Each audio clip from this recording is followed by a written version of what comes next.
We adopted a little girl and my SIL turned the whole family against us because she wanted her daughter to be the only princess. I, 34M, have been married to my wife Lisa, 32F, for 8 years. We met in college during a study abroad program in Spain. We bonded over our shared love for paella and flamenco dancing, and our relationship blossomed from there. After graduation, we dated for 2 years before tying the knot in a small ceremony surrounded by our closest friends and family. We always knew we wanted a family. Lisa comes from a big family herself. She has 2 brothers and a sister, and I'm an only child. We both agreed that having at least 2 kids would be ideal. We wanted our children to have the sibling bond that Lisa shared with her siblings and that I had always longed for. 3 years into our marriage, we were blessed with our son, Tommy, 5M. He was born after a difficult pregnancy that had us on edge for months. Lisa had severe morning sickness throughout, and at 32 weeks, she was put on bed rest due to preeclampsia. Tommy arrived 6 weeks early, but despite his early arrival, he was a fighter. He spent 3 weeks in the NICU, and those were some of the most stressful days of our lives. But when we finally brought him home, it felt like our family was complete. Or so we thought. As Tommy grew, we realized we still wanted to give him a sibling. We started trying for a second child when Tommy was about 2 months passed, and nothing happened. We weren't too worried at first. After all, it had taken us a while to conceive Tommy too. But as more time passed, we started to get concerned. After a year of trying with no success, we decided to see a fertility specialist. The news wasn't good.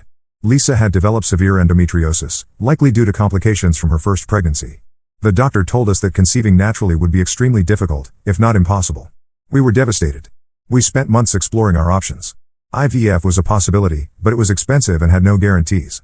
We also considered surrogacy, but something about it didn't feel right for us. It was during this time that we started seriously considering adoption. The idea of adoption had always been at the back of our minds. Lisa's cousin was adopted, and we had seen firsthand how love, not blood, makes a family. The more we thought about it, the more it felt like the right path for us. We started researching adoption agencies and attending information sessions.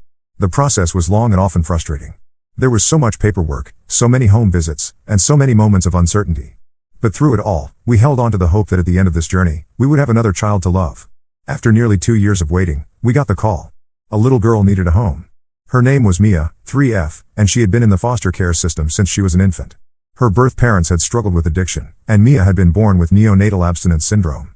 She had overcome so much in her short life, and now she needed a forever family. We met Mia for the first time at her foster home. She was tiny for her age, with big brown eyes that seemed to hold a wisdom beyond her years. She was shy at first, hiding behind her foster mom's legs. But when Tommy offered her his favorite toy car, she slowly came out of her shell. By the end of the visit, she was sitting in Lisa's lap, babbling away in her toddler language. We fell in love with Mia instantly. The adoption process moved quickly after that, and within a few months, Mia was officially part of our family. Bringing her home was one of the happiest days of our lives. Tommy was thrilled to be a big brother, and he took his new role very seriously, always wanting to help with Mia. Lisa's family was generally supportive of our decision to adopt. Her parents, John, 60M, and Mary, 58F, were over the moon about having another grandchild. They had always treated Tommy like a prince, and they extended the same love to Mia from day one. Lisa's older brother, Mark, 35M, and his wife Kate, 33F, were also happy for us. They have 2 boys, Alex, 7M, and Ethan, 4M, who were excited to have a new cousin to play with. Mark and Kate had struggled with infertility themselves before having their boys, so they understood the emotional journey we had been on. The problem started with Anna, 29F, Mark's wife. Anna and Mark have a daughter, Lily, 6F, who until Mia's arrival had been the only girl in the family. Anna had always made a big deal about Lily being the special princess of the family. From the moment Lily was born, Anna had cultivated this image of her daughter as the family's golden child. I remember the day we told the family about our plans to adopt Mia. Everyone was gathered at John and Mary's house for their annual summer barbecue. We had decided it was the perfect opportunity to share our news. When we made the announcement, there were hugs and congratulations all around. But I couldn't help noticing Anna's reaction. While everyone else was smiling and asking questions, Anna sat silently, a frown tugging at the corners of her mouth. Later that day, I overheard Anna talking to Lisa. "Why do you need another girl?" she asked. "Lily is enough for the family. Don't you think it might make her feel less special?" Lisa was taken aback by Anna's comment but tried to brush it off, explaining that Mia needed a home and we had love to give. We tried to ignore Anna's attitude, hoping she'd come around once she met Mia. But things only got worse after we brought Mia home. We decided to introduce Mia to the family gradually, to avoid overwhelming her. John and Mary visited first, showering Mia with love and presents. Mark and Kate came next with their boys, and while Alex and Ethan were a bit rowdy, they were gentle with Mia and seemed excited about their new cousin. When it was Anna's turn to visit with Mark and Lily, the atmosphere was tense from the moment they walked in. Anna barely acknowledged Mia, focusing all her attention on Lily. She kept pushing Lily forward, saying things like, Show them how special you are, sweetie. You're the real princess here. It made us uncomfortable, but we didn't want to create a scene, especially not in front of the children. As the weeks passed, Anna's behavior became more and more problematic. At family gatherings, she would constantly compare Lily and Mia, always finding ways to put Mia down. She'd make comments like, "Oh, Lily started talking much earlier than Mia," or "Lily's hair is so much prettier, isn't it?" We tried to ignore it, but it was clearly affecting Mia. Our normally bubbly little girl would become quiet and withdrawn whenever Anna was around. The situation came to a head during Lily's birthday party last month. Anna had invited the whole family, including us. We were hesitant to go, given her behavior, but we didn't want to cause drama or disappoint Lily, who had always been kind to Mia despite her mother's influence. The party was at a local park, with a princess theme. Anna had gone all out, with a bouncy castle, face painting, and even a woman dressed as a Disney princess for photo ops. When we arrived with Tommy and Mia, Anna greeted us coolly. She handed Tommy a plastic crown, but conveniently ran out when it came to Mia. Throughout the party, Anna made sure Lily was the center of attention, which was fine, it was her birthday after all. But she went out of her way to exclude Mia. When it was time for the kids to play games, Anna organized everything so that Mia was left out. She'd whisper to Lily and the other kids, and suddenly they'd all run off, leaving Mia behind. Lisa and I took turns trying to include Mia in the activities, but it was clear that Anna was working against us. When it was time for cake, Anna called all the kids to gather around Lily, but forgot to include Mia. Lisa had to take Mia's hand and bring her to the group herself. I could see the hurt in Mia's eyes, and it broke my heart. The worst part was the party favors. Anna had prepared special gift bags for all the kids, but Mia's bag was noticeably smaller and had fewer treats. When Lisa confronted her about it, Anna shrugged and said, "Oh, I thought adopted kids were used to getting less." That was the last straw for us. Lisa burst into tears, and I had to hold myself back from yelling at Anna in front of everyone. We grabbed our kids and left the party immediately. On the way home, Mia asked us why her aunt didn't like her and if it was because she was adopted. It was a question we had been dreading, and hearing it from our little girl's mouth was gut-wrenching. Since then, we've decided to limit contact with Anna. We've explained the situation to Mark and my in-laws, who were horrified by Anna's behavior. They've been supportive of our decision to keep Anna away from Mia. We're now struggling with how to move forward. We don't want to cut off Mark and Lily, who haven't done anything wrong, but we can't expose Mia to Anna's toxicity. We're also worried about family events in the future. How do we protect Mia without causing a huge family rift? I'm angry and hurt by Anna's behavior. Mia is our daughter, adopted or not, and she deserves to be treated with love and respect. We've worked so hard to make her feel secure and loved, and I won't let anyone, family or not, undo that. This situation has brought up a lot of memories for me. Growing up as an only child, I always longed for siblings. I remember feeling lonely and different from my friends who had brothers and sisters. When I met Lisa and her big, boisterous family, I fell in love not just with her, but with the idea of being part of a large, loving family. Now, it feels like that dream is being threatened by Anna's behavior. Lisa is taking this particularly hard. She's always been close to her siblings, and the idea that one of them, or at least, someone married to one of them, could treat her child this way is devastating to her. She's been having trouble sleeping, often waking up in the middle of the night to check on Mia, as if afraid that Anna's words might have somehow physically harmed our daughter. We've been trying to focus on the positive. Mia is thriving in so many ways. She's made friends at her preschool, she loves helping Lisa in the garden, and she and Tommy have become inseparable. Just yesterday, I found them in Tommy's room, with Tommy patiently teaching Mia how to build a tower with his blocks. These are the moments we try to hold on to when the stress of the situation with Anna threatens to overwhelm us. But the question remains, what do we do now? Do we try to reconcile with Anna for the sake of family harmony? Or do we stand our ground and keep Mia away from her at all costs? The thought of family gatherings filled with tension and unspoken resentment is disheartening, but the idea of exposing Mia to more of Anna's cruelty is unthinkable. We're at a loss, caught between our desire to keep the peace and our need to protect our daughter. Any advice would be greatly appreciated. Update 1. It's been a month since my last post, and a lot has happened. First, I want to thank everyone for their support and advice. Your words have been a source of strength for us during this difficult time. After the birthday party incident, we decided to have a family meeting to address the issue head-on. We reached out to Mark, our in-laws, and Anna, proposing a sit-down to discuss the situation. Mark and our in-laws readily agreed, but Anna was hesitant. It took some convincing from Mark, but she finally agreed to attend. We chose to have the meeting at a neutral location, a private room at a local community center. We thought this would help prevent anyone from feeling territorially defensive. Lisa and I arrived early to set up, arranging the chairs in a circle to promote open communication. As everyone arrived, the tension in the room was palpable. Our in-laws, John and Mary, looked worried but determined. Mark seemed uncomfortable, constantly glancing between Anna and us. Anna herself walked in with a defensive posture, arms crossed and jaw set. Once everyone was seated, I started the conversation. I thanked everyone for coming and explained that we wanted to discuss the recent issues surrounding Mia's adoption and integration into the family.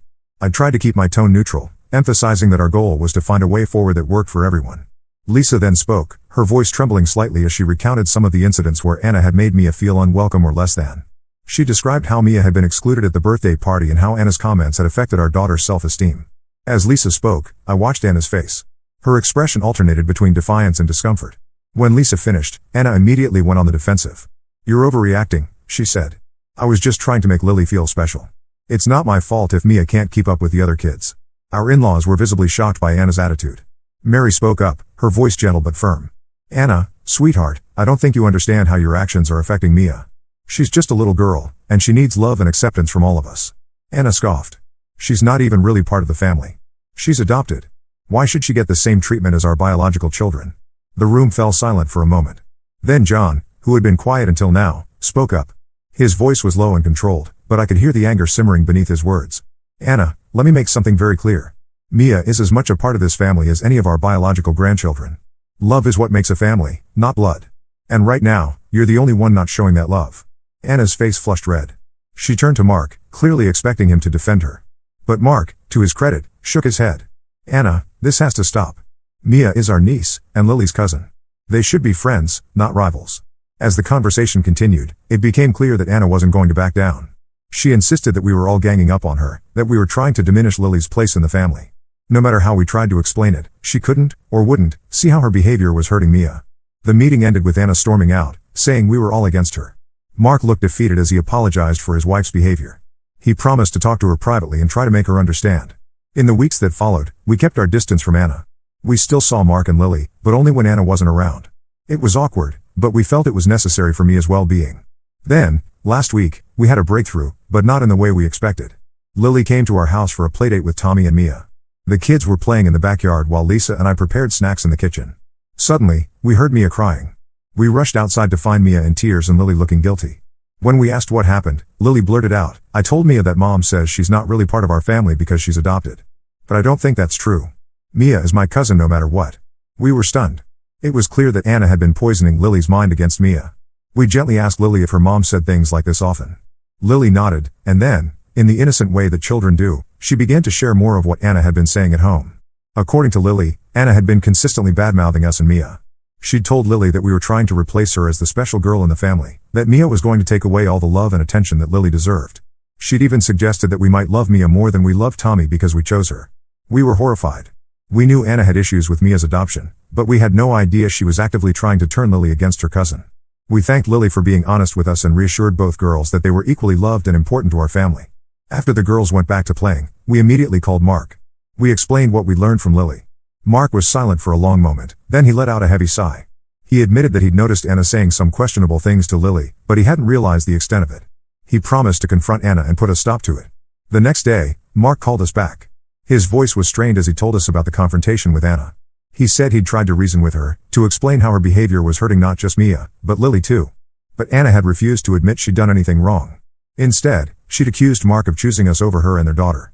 The argument had escalated, with Anna bringing up old grievances and Mark finally standing up to her manipulative behavior. It ended with Anna leaving the house, saying she needed time to think. As of now, Anna is staying with her parents. Mark told us he's considering marriage counseling, but he's not sure if Anna will agree to it.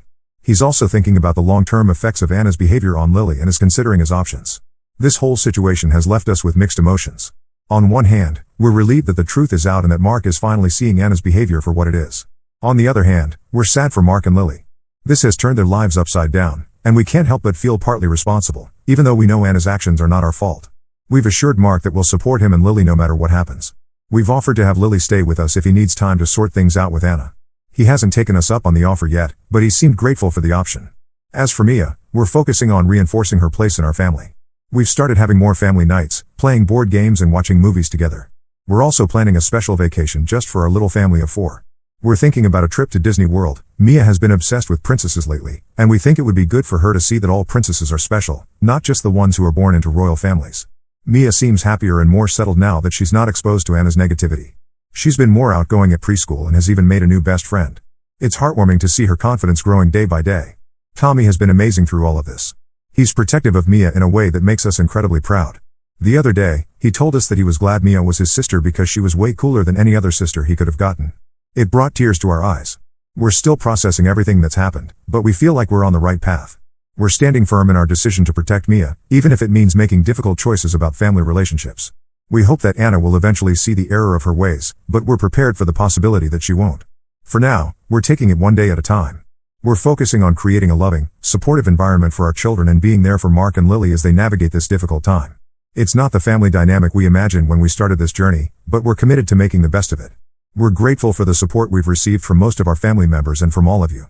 Your advice and encouragement have been invaluable. We'll keep you updated as the situation develops. Thank you for being there for us through this challenging time. Update 2. It's been 2 months since my last update, and the situation has evolved in ways we didn't expect. I want to thank everyone again for their support and advice. It's been invaluable during this challenging time. After Anna moved out, Mark tried to convince her to attend marriage counseling. He thought that with professional help, they might be able to work through their issues and create a healthier family environment. However, Anna refused, insisting that she hadn't done anything wrong and that we were all overreacting.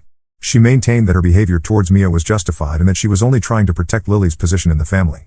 Mark, realizing the extent of Anna's toxic behavior and its impact on both Lily and Mia, made the difficult decision to file for divorce and seek full custody of Lily. It wasn't a decision he made lightly. He spent weeks talking to a therapist and a lawyer, weighing his options and considering what would be best for Lily in the long run. When Anna found out about Mark's decision, she went on a rampage. She started calling everyone she knew, family members, friends, even Mark's colleagues, to badmouth Mark and us. She painted herself as the victim, claiming that Mark was choosing his brother's adopted child over his own daughter and wife. Things escalated when Anna showed up at our house unannounced one afternoon. She was screaming and demanding to see Lily, who wasn't even there. We tried to calm her down and explain that Lily was at school, but Anna wouldn't listen. She accused us of hiding Lily from her and threatened to call the police. We had no choice but to call the police ourselves to have her removed from our property. It was a distressing situation, especially for Mia and Tommy, who were home and witnessed the whole thing. In the midst of this chaos, we discovered something even more disturbing. Lily, during one of her visits, let slip that Anna had been telling her to spy on us and Mia. She'd been instructing Lily to report back on everything Mia did or said, and how we treated her compared to Tommy. Anna had been using this information to fuel her narrative that we were favoring Mia over the other children in the family. We were horrified that Anna would use her own daughter like this. It was a gross violation of Lily's innocence and our privacy. We immediately informed Mark, who was equally shocked. He used this information in his custody case, arguing that Anna's behavior was harmful to Lily's well-being. The court ordered a psychological evaluation for both Mark and Anna as part of the custody proceedings. The results were eye-opening. While Mark was deemed a stable and loving parent, Anna was diagnosed with narcissistic personality disorder. The psychologist noted her obsession with being the center of attention, her inability to empathize with others, especially Mia, and her manipulative behavior towards Lily.